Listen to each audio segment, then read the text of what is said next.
गरुड़ पुराण हिंदी में अध्याय 7 एपिसोड 12।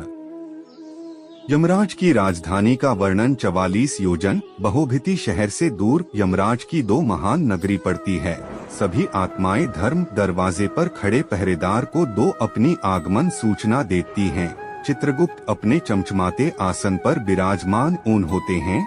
सब कुछ मालूम होते हुए भी वह सरावंश यह ब्राह्म पुत्र हैं जो पूरे विश्व में चक्कर लगाते रहते हैं और दूर से ही मनुष्य चाहे किसी भी संसार में हो उसके सारे कर्मों का ब्यौरा बटा सूची तैयार करते रहते हैं। इनकी पत्नियां श्राविनिस मनुष्य की इच्छाओं और कल्पनाओं की सूची तैयार करती हैं। इस तरह मनुष्य के सब अच्छे बुरे कर्मों की सूची तैयार होती है और यह जानकारी चित्रगुप्त के पास जाती है। टिप्पणी प्राचीन काल में बायोचिप का ज्ञान न होने के दो कारण ऐसा उल्लेख करके मनुष्य को एक में रखा गया है। अब हम यह कह सकते हैं कि बाई चिप सूक्ष्म आत्मा के साथ जुड़ी रहती है और जिसमें से पूरी जानकारी लेने के लिए केवल यमराज ही सक्षम हैं। उस जानकारी के आधार पर पुनर्जन्म होता है। जिन आत्माओं के अच्छे कर्म होते हैं उन्हें स्वर्ग की दो ओर भेजा जाता है।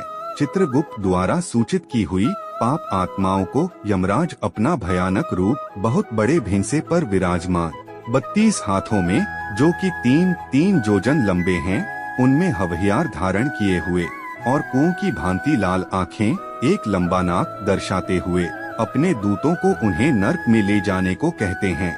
21 महान भयानक नरकों में उनको यातनाएं दी जाती हैं।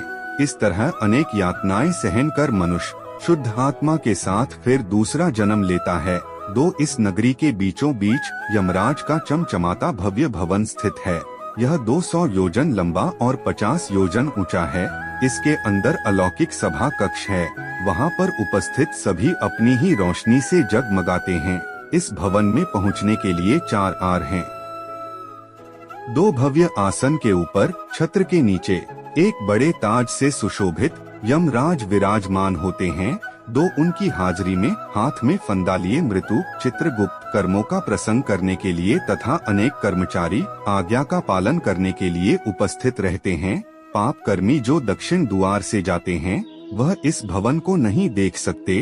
पूर्वी द्वार साधु महात्मा देवी देवताओं को पूजने वाले जो यात्रियों को छाया की व्यवस्था प्रदान करवाते हैं। क्रोध और लालच से वंचित माता पिता की सेवा करने वाले गौ तिल धरती का टुकड़ा आदि का दान धार्मिक ग्रंथों का मनन अथवा सुनना शुद्ध वृत्ति वालों की आत्माएं इस भवन में प्रवेश कर पाती हैं।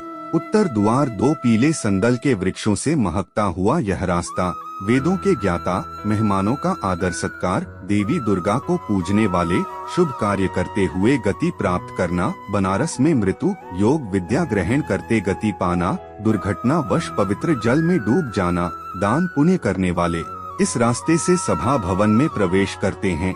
पश्चिम द्वार हीरे मोतियों से संपन्न सुगंधित रास्ते पर धार्मिक ग्रंथों के कथित अनुसार कार्य करना शिव और विष्णु भगवान की पूजा करना गायत्री मंत्र का उच्चारण दूसरों के धन की चाहत न करना गृहस्थ जीवन को कलंकित न करना वचनों को निभाना सबके सुख की चेष्टा करना पूर्वजों के श्राद्ध करना बुरी संगत से दूर रहना। वह अमृत को पीते हुए सभा भवन में प्रवेश करते हैं। यमराज इन सभी को आते देखकर अपने आसन से खड़े होकर सबका अभिनंदन करते हुए सबका स्वागत करते हुए कहते हैं कि आप सब नेक आत्माओं ने अपने सत्य कर्मों से यह देवलोक प्राप्त किया है। यमराज इन सभी को आते देखकर अपने आसन से खड़े होकर सबका अभिनंदन करते हुए सबका स्वागत करते हुए कहते हैं कि आप सब नेक आत्माओं ने अपने सत्य कर्मों से यह देवलोक प्राप्त किया है।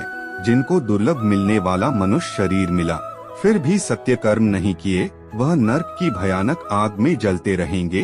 अब आप सब आत्माएं ब्रह्मा लोक को प्रस्थान कीजिए। 2 यमराज के मधुर वचन सुनकर सब उनको नमस्कार कर बाहर प्रतीक्षा कर रहे अनेकों विमानों पर अपने कर्मों के अनुसार सवार होकर ब्रह्मलोक को प्रस्थान करते हैं।